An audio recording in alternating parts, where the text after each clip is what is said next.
Let's mike news rap. Let's mike news rap में अब सुनते हैं दिन भर की अहम खबरें सिर्फ 10 मिनट में। सबसे पहले सुर्खियां।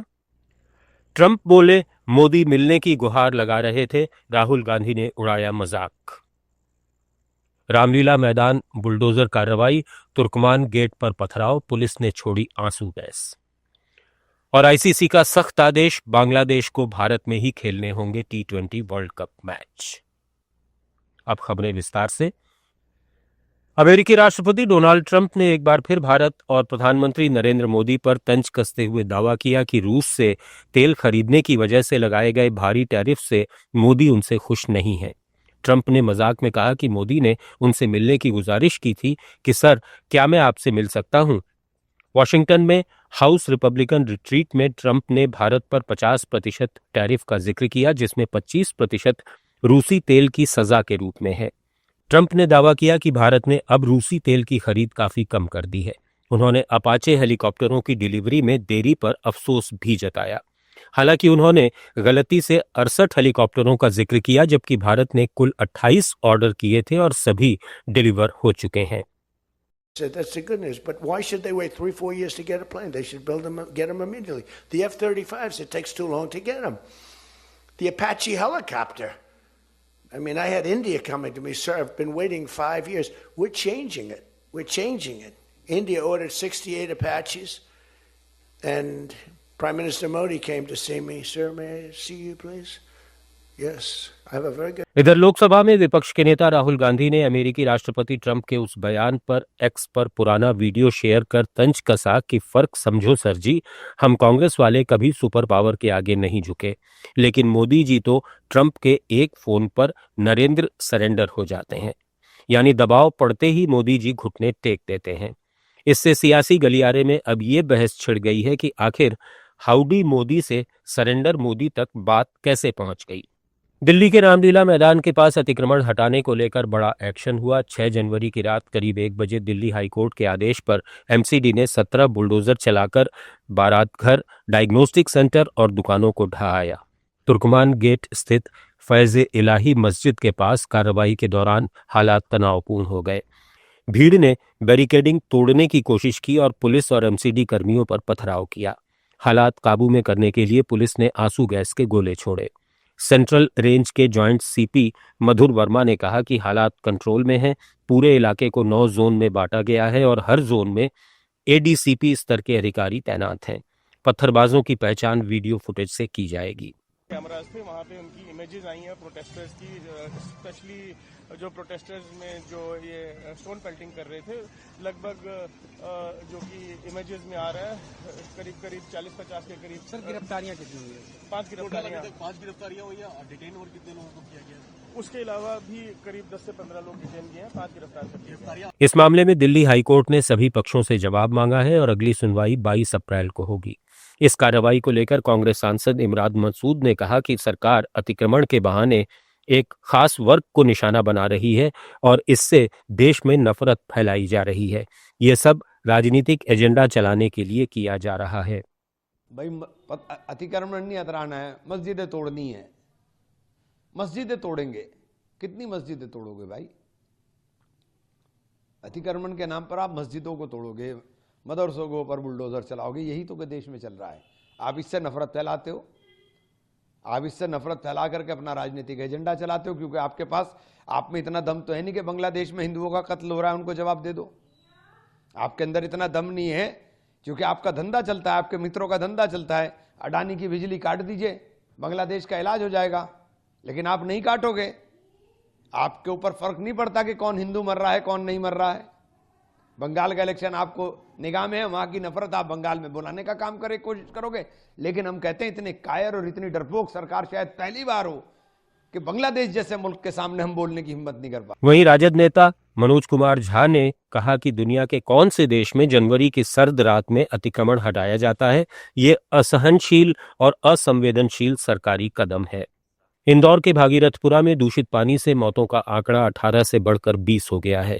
सरकार ने हाईकोर्ट में पेश रिपोर्ट में सिर्फ 4 मौतें स्वीकार की हैं, जबकि 18 मृतकों के परिजनों को 2-2 लाख रुपए की सहायता पहले ही दी जा चुकी है।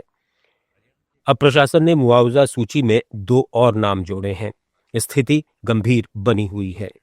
16 मरीज आईसीयू में भर्ती हैं, जिनमें 3 वेंटिलेटर पर हैं। इलाके में डर का माहौल है। बोरिंग बंद कर दी गई हैं और लोग टैंकर के पानी पर निर्भर हैं। मामले की सुनवाई करते हुए हाईकोर्ट ने कहा कि स्वच्छ पेयजल हर नागरिक का मौलिक अधिकार है और लापरवाही पर दोषियों के खिलाफ सख्त कार्रवाई की जाएगी। लग्जमबर्ग में भारतीय समुदाय के लोगों से संवाद के दौरान विदेश मंत्री एस जयशंकर ने सभी पक्षों से अपील की कि वे वेनेजुएला के लोगों की सुरक्षा और कल्याण को प्राथमिकता दें और संवाद के जरिए ऐसा समाधान निकालें जो देश की जनता के हित में हो। उन्होंने वैश्विक राजनीति की दोहरी सोच पर भी खुलकर बात की। उन्होंने कहा कि आज की दुनिया में देश वही करते हैं जिससे उन्हें सीधा फायदा हो। ऑपरेशन सिंदूर का जिक्र करते हुए उन्होंने साफ कहा कि दुनिया का यही स्वभाव है, जो कहा जाता है वो किया नहीं जाता। भारत को इस हकीकत को समझते हुए आगे बढ़ना होगा। देश के कई हिस्सों में ठंड की वजह से हालात बिगड़े हैं। पहाड़ों पर बर्फबारी और मैदानी राज्यों में सर्द हवाओं के चलते तापमान में तेज गिरावट दर्ज की गई है। राजस्थान, मध्य प्रदेश, उत्तर प्रदेश, हिमाचल, उत्तराखंड, बिहार, झारखंड और छत्तीसगढ़ में पारा 5 डिग्री से नीचे पहुंच गया। घने कोहरे के कारण इन राज्यों के कई जिलों में 8वीं तक के स्कूल बंद कर दिए गए हैं और स्कूलों का समय भी बदला गया है। मौसम विभाग के वैज्ञानिक नरेश कुमार के अनुसार पंजाब, हरियाणा, पूर्व मध्य प्रदेश, झारखंड और उत्तर छत्तीसगढ़ में शीतलहर जारी है। चुनाव आयोग ने उत्तर प्रदेश में स्पेशल इंटेंसिव रिवीजन यानी एसआईआर की ड्राफ्ट वोटर लिस्ट जारी कर दी है। इसके साथ ही देश के 12 राज्यों में एसआईआर का पहला चरण पूरा हो गया है। करीब 2.5 महीने चली इस प्रक्रिया के बाद इन राज्यों में मतदाताओं की संख्या 50 करोड़ 97 लाख से घटकर 44 करोड़ 38 लाख रह गई है। यानी 6 करोड़ 59 लाख वोटर्स के नाम ड्राफ्ट लिस्ट से हटाए गए हैं। ये कुल मतदाताओं का करीब 13% है। मतलब हर 100 वोटर्स में से लगभग 13 के नाम कटे हैं। सबसे ज्यादा असर उत्तर प्रदेश में देखने को मिला, जहां 2 करोड़ 89 लाख नाम कटे और हर 100 में से 19 वोटर्स लिस्ट से बाहर हो गए। राजस्थान और मध्य प्रदेश में करीब 7.5% वोटर्स के नाम कटे हैं, जबकि गुजरात और तमिलनाडु में हर 100 में से करीब 15 नाम हटाए गए। चुनाव आयोग का कहना है कि हटाए गए नामों में मृत, डुप्लीकेट और स्थान बदल चुके वोटर्स शामिल हैं। हालांकि ये ड्राफ्ट लिस्ट है और नाम कटने पर लोग दावा आपत्ति दर्ज करा सकते हैं। राजस्थान के पूर्व मुख्यमंत्री अशोक गहलोत ने जोधपुर में प्रदेश के इकलौते स्पोर्ट्स इंस्टीट्यूट और हाई परफॉर्मेंस खेल केंद्र की उपेक्षा पर गहरी चिंता व्यक्त की है। एक्स पर पोस्ट करते हुए गहलोत ने कहा कि कांग्रेस सरकार ने पटियाला के एनआईएस की तर्ज पर 100 करोड़ रुपए की लागत से बनाए गए इस अंतर्राष्ट्रीय स्तर के इंफ्रास्ट्रक्चर में आज न कोच है न खिलाड़ी। 9 खेलों के लिए बनी 80 सीटें खाली पड़ी हैं और कोई नियुक्ति नहीं हुई। उन्होंने वर्तमान भाजपा सरकार पर जवाबदेही की कमी का आरोप लगाते हुए जोधपुर के भाजपा जनप्रतिनिधियों की चुप्पी पर भी सवाल उठाया और प्रदेश भर के खिलाड़ियों से संस्थान को सक्रिय करने के लिए आवाज उठाने की अपील की। इंटरनेशनल क्रिकेट काउंसिल ने बांग्लादेश क्रिकेट बोर्ड की T20 वर्ल्ड कप के वेन्यू बदलने की मांग को सख्ती से खारिज कर दिया है। आईसीसी ने साफ कहा है कि बांग्लादेश को अपने सभी लीग मुकाबले भारत में ही खेलने होंगे, नहीं तो टीम को अंक गंवाने पड़ सकते हैं। दरअसल आईपीएल से बांग्लादेशी गेंदबाज मुस्तफिजुर रहमान को बाहर किए जाने के बाद बीसीबी ने सुरक्षा कारणों का हवाला देते हुए भारत में खेलने से इनकार किया था और मैच श्रीलंका शिफ्ट करने की अपील की थी। मीडिया रिपोर्ट के मुताबिक आईसीसी अध्यक्ष जय शाह मुंबई में ही मौजूद थे, जहां बीसीसीआई और बीसीबी अधिकारियों के साथ बातचीत के बाद ये फैसला किया गया। आईसीसी ने दो टूक कहा है कि वेन्यू में कोई बदलाव नहीं होगा। T20 वर्ल्ड कप में बांग्लादेश ग्रुप सी में है और उसके मुकाबले कोलकाता और मुंबई में खेले जाने हैं। भारतीय शेयर बाजार में आज उतार चढ़ाव के बाद गिरावट दर्ज की गई। सेंसेक्स 102 अंक गिरकर 84,961 पर बंद हुआ और निफ्टी भी 38 अंक टूटकर 26,140 पर आ गया। रियल्टी, ऑटो और एनर्जी सेक्टर में बिकवाली के दबाव से बाजार पर असर पड़ा, जबकि फार्मा और आईटी शेयरों में कुछ खरीदारी दिखी। मिड कैप और स्मॉल कैप इंडेक्स भी हल्की गिरावट के साथ बंद हुए। एशियाई बाजारों में मिलाजुला रुझान रहा। जापान का निक्केई 225 सूचकांक 1% गिरा और दक्षिण कोरिया का कोस्पी 1% बढ़ा। आप सुन रहे थे let's mind more than radio.